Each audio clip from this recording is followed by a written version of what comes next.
یکم ذوالحج سے لے کر 10 ذوالحج تک ان 10 دنوں کے روزے رکھنا کیا یہ ضروری ہیں؟ اور اگر کوئی شخص نہیں رکھ سکتا تو اس کے لیے کوئی گناہ ہے یا نہیں؟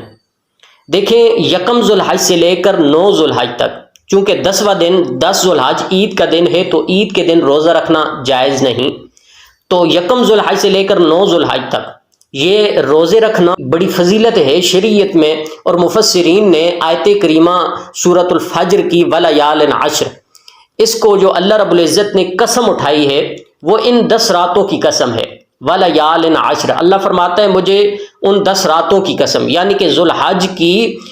پہلے عشرے کی ان 10 راتوں کی قسم اللہ نے قرآن پاک میں اٹھائی ہے، تو بڑی اس کی فضیلت ہے، بڑا اس کا اجر ہے پہلے 10 روزے رکھنا، پہلے 9 روزے رکھنا، تو اس میں ذکر و اذکار یا پھر آپ قیام اللیل میں اپنا وقت گزار سکتے ہیں، تو اس کی بڑی فضیلت ہے۔ احادیث مبارکہ سے ہمیں معلوم ہوتا ہے کہ امام الانبیاء علیہ الصلوۃ والسلام فرماتے ہیں جو شخص یکم ذوالحج سے لے کر 9 ذوالحج تک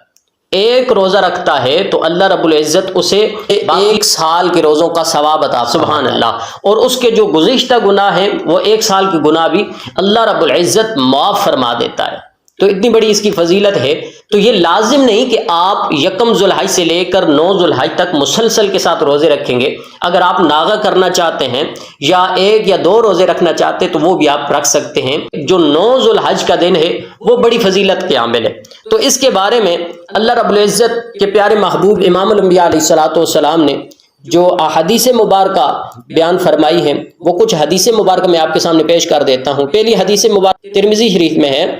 عن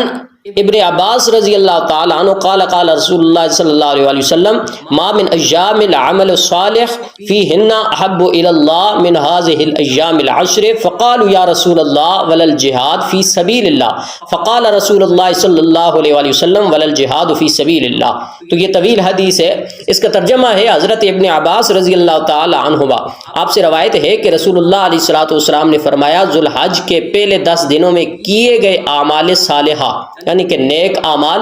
اللہ کے نزدیک تمام دنوں میں کیے گئے نیک اعمال سے زیادہ محبوب ہیں، یعنی کہ اگر آپ عام دنوں میں کوئی نیک کام کرتے ہیں تو اس کی اپنی ویلیو ہے، اور جو ذوالحج کے مہینے میں آپ نیک کام کریں گے اس کی اس سے زیادہ اہمیت اور فضیلت ہے۔ صحابہ کرام رضوان اللہ علیہ اجمعین نے عرض کیا رسول اللہ صلی اللہ علیہ وسلم اگر ان 10 دنوں کے علاوہ اللہ کی راہ میں جہاد کرے تب بھی؟ تو آپ صلی اللہ علیہ وسلم نے فرمایا ہاں تب بھی ان ہی ایام کا عمل زیادہ محبوب ہے، یکم ذوالحج سے لے کر 10 ذوالحج تک۔ البتہ اگر کوئی شخص اپنی جان اپنی مال دونوں چیزیں لے کر جہاد میں نکلا اور ان میں سے کسی چیز کے ساتھ بھی واپس نہ ہوا یعنی وہ شہید ہو گیا تو پھر اس کا جو وہ ثواب ہے وہ اس مہینے سے افضل ہے۔ عن ابی قتادہ النبی صلی اللہ علیہ وسلم قال صیام یوم عرفہ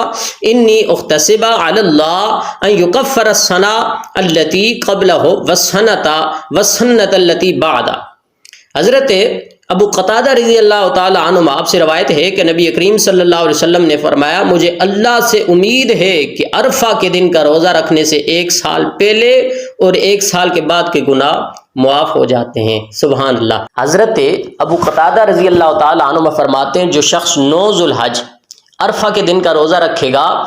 تو اللہ رب العزت اس کے 1 سال کے گناہ اور اسے 1 سال کی عبادت کا ثواب عطا فرماتا ہے۔ تو آپ مسلسل کے ساتھ بھی یکم ذوالحج سے لے کر 9 ذوالحج تک روزے رکھ سکتے ہیں، اور اگر آپ درمیان میں ناغہ کرتے ہیں یا صرف 9 ذوالحج کا روزہ بھی رکھتے ہیں تو اس کی بھی بڑی فضیلت ہے۔